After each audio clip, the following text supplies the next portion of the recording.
who am I to be doing that?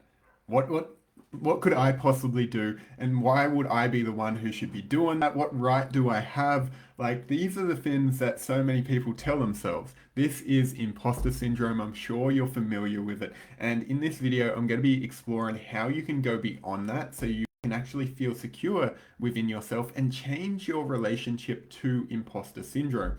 Because this in itself is one of the fundamental pieces that people get wrong.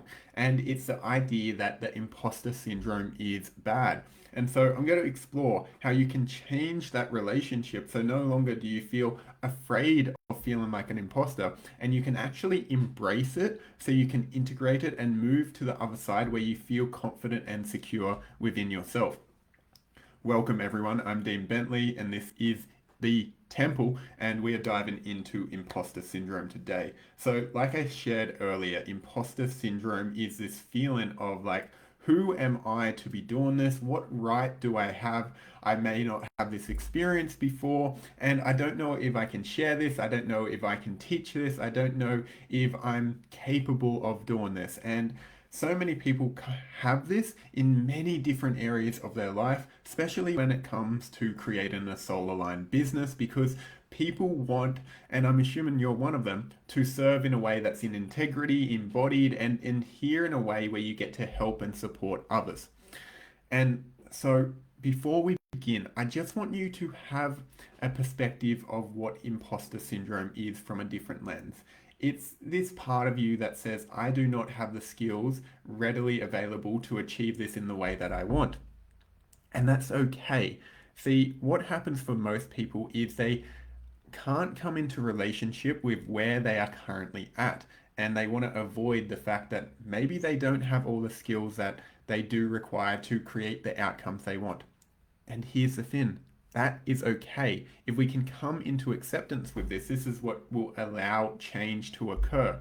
And so this relates to the hero's journey, which is a Joseph Campbell framework from A Hero with a Thousand Faces, where he talks about this concept of what it takes for a hero to go on their journey to become the hero that is capable of slaying the dragon, completing the quest, and making like doing all the things.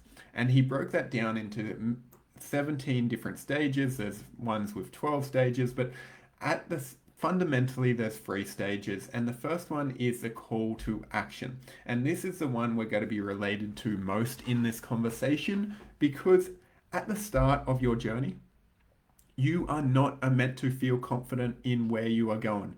There is a meant to be a level of uncertainty because if you are stepping into your potential, if you're stepping outside of the known, you are stepping into an environment where you probably don't have experience. And this is perfectly okay. If you look at every movie, like Star Wars, The Hobbit, Lord of the Rings, when they step out for their initial journey to take the ring to Mordor, they don't feel confident in their abilities. They wonder why they are doing it. What right do they have? Why should they be the ones? And so on. They have so many reasons that it shouldn't be them. They're little fucking hobbits, all right? And so it's like, why should they be the ones that carry it? Because they're the one that got called to it. And so just let that land for a moment. If you're like, I don't know if I can do this, and you have this desire, you have this sense of this is what you're here for, and then you're still questioning, well, you're the one who got called to that mission, to that quest, to the adventure that awaits you. And you are not actually going to have the skills you require at the start. And the whole point of the hero's journey is to build the skills so you have the capacity to finish the quest. At the start, the hobbits didn't know how to use swords. They were just little hobbits running around.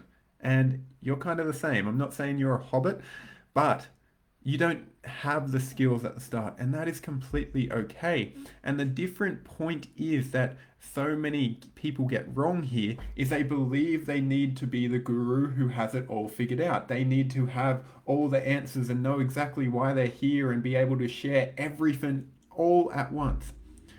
And this is the part where it's an integrity piece because this is where it can become disembodied too. If you are claiming that you are further along than where you are, that is actually a disconnection from yourself and a disservice to others. But if you are able to come into relationship with where you are and own where you currently are, of like, hey, I feel afraid, I feel nervous, I feel scared, and maybe you speak this out loud, maybe you don't, and it's just an internal state of like, oh, I am nervous, I don't feel I have the capacity to fully achieve the goals I want, but I'm still willing to start this. Because if you never start the quest, if you never leave the Shire, I'm using a lot of Lord of the Rings like metaphors. I just watched it.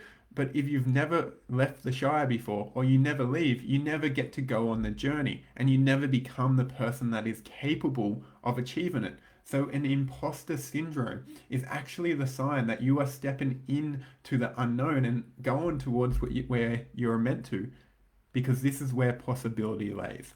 This is where you get to say, oh, I get to become more. So instead of judging this feeling of like, I feel insecure, I feel uncertain, can you build a relationship with this fact? Can you actually admit to yourself, hey, I do feel insecure right now. I do feel uncertain, because this allows you to come into a relationship with truth, which is going to then serve you to move forward. If you're trying to be someone more than you are, ultimately you're going to fail because you're like, I need to be all the way up here. I need to be so great. But there's a gap here that there's no support because you've become disconnected from truth. So if you can surrender and be like, this is where I am, and then slowly over time build the steps to that place where you're like, yeah, I know what I'm doing. This is what I'm here for. Then you'll feel a lot more confident and secure within yourself. The imposter syndrome that is bad comes from when you feel like you need to be more than you are and need to disown where you are. Now, this may not need to be said out loud. It's like you may not go into a job and be like, hey guys, I feel really insecure about this role, but pick me. It's like you don't need to do that out loud. You can say that internally. Of like, oh, I do feel insecure. I do feel like I don't have the skills I want to embody to get to where I want to go. And actually begin from this place and be like, oh, cool. Well, this is where I'm at. So who do I need to become to feel secure and confident in this journey? And that's how you overcome imposter syndrome. It's not by pushing it away, it's not by rejecting it. It's actually by inviting it in and saying, this too is welcome, and I'm going to do what it takes to overcome this by beginning the journey, by saying yes to the call, by going on the quest to become who you're here to become. Because when you do that, you'll realize you are more powerful than you know. And it's not about bypassing it, it's not about disowning parts of yourself. It's actually bringing all of it with you and being like, cool, this is okay. It's okay to feel insecure, unconfident, and I'm going to build that over time. If you want to laugh at this, you can go to my Instagram and watch the first live I ever did. I was so scared. I was so nervous. My voice was barely making a sound. I was like, I'm here to be a coach. Now let's go. Who wants to work with me? And I was like, I'm not where I need to be right now. I felt insecure. I felt unconfident. But I started that, which allowed me to get to here where I'm serving and supporting other people to grow their businesses, to be more confident, to feel like they can serve others as well. And if I never went on that journey and said yes to that, I would still be back there feeling like an imposter, never being able to go after my dreams. So the trick is allow the imposter syndrome and become okay with it so you can actually serve in the way that you're here to serve. Enjoy.